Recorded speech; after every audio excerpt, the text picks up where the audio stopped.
Welcome to comic கதை. Marvel cinematic universe, time variants and multiverse பற்றி தொடர்ந்து படங்கள் வந்துகிட்டே இருக்கு. இந்த டைமில் அவெஞ்சர்ஸ் லீடரான powerful Captain America alternative versions பற்றி இந்த வீடியோவில் பார்க்கலாம்.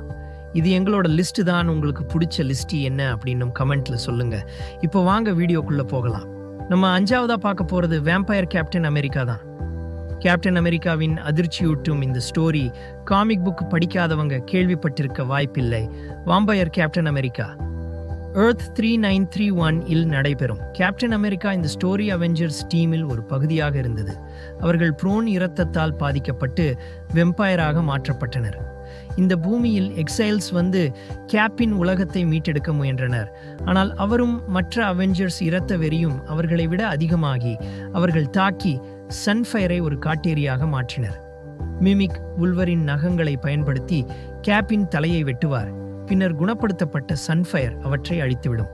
இதை தொடர்ந்து 4ஆவதா பார்க்க போறது சீக்ரெட் எம்பயர் கேப்டன் அமெரிக்கா தான்.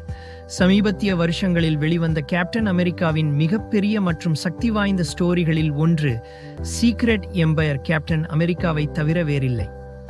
தற்போதுள்ள கேரக்டரின் மிகவும் நெகட்டிவ் ஸ்டோரிகளில் ஒன்றான இந்த கேப்டன் அமெரிக்கா வரலாற்றை மீண்டும் எழுதும் முயற்சியில் உயிருள்ள காஸ்மிக் கனசதுரத்தின் சக்தியால் உருவாக்கப்பட்டது மற்றும் ஹைட்ராவின் தலைவர்களில் ஒருவராக கேப்பை மாற்றும் முயற்சியில் உள்ளது. உலகின் மிக சக்தி வாய்ந்த ஹீரோக்களிடமிருந்து பூமியை மூடும் தாக்குதலை அவர் வழிநடத்துகிறார். மேலும் மீதமுள்ள ஹீரோக்களை ஹைட்ராவின் படைகளுக்கு எதிராக போரிடுகிறார்.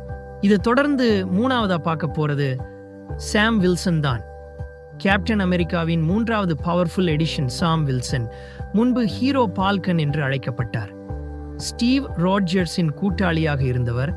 அவரது பல ஆண்டுகால வீரமும் சேவையும் அவரை அவெஞ்சர்ஸின் புதிய யுகத்தில் கேப்டன் அமெரிக்காவின் போர்வையை ஏற்க வழிவகுத்தது.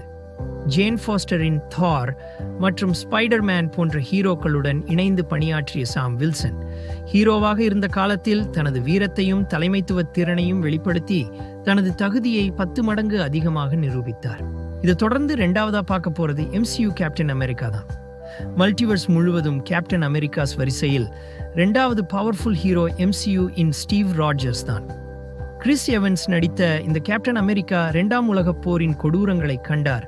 அவர் தனது சொந்த நேரத்தில் எதிர்காலத்தில் தள்ளப்பட்டார்.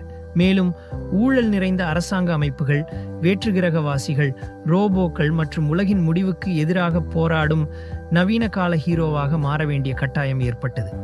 அவரது இறுதிப் போரில் தோரில் இருந்து வலிமை மிக்க சுத்தியல் மியோல்னிர் ஐ பயன்படுத்த அவர் தகுதியானவராக மாறினார்.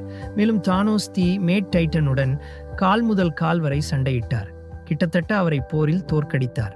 இது தொடர்ந்து 1ஆவதா பார்க்க போறது சோல்ஜர் சுப்ரீம் தான்.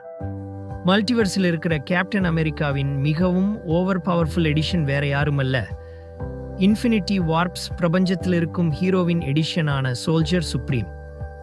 பிரபஞ்சத்தின் ஹீரோக்கள் ஒன்றோடொன்று இணைந்த இந்த உலகில் ஸ்டீவ் ராட்ஜர்ஸ் டாக்டர் ஸ்டீவன் ஸ்ட்ரேஞ்சுடன் இணைந்து சோல்ஜர் சுப்ரீமாக மந்திரத்தால் பிறந்த ஹீரோவாக மாறினார்.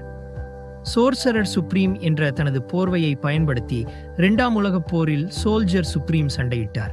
அதற்கு அப்பால் வில்லன்களுக்கு எதிராக போரிட இராணுவ பயிற்சி மற்றும் மாய கவலையையும் பயன்படுத்தினார்.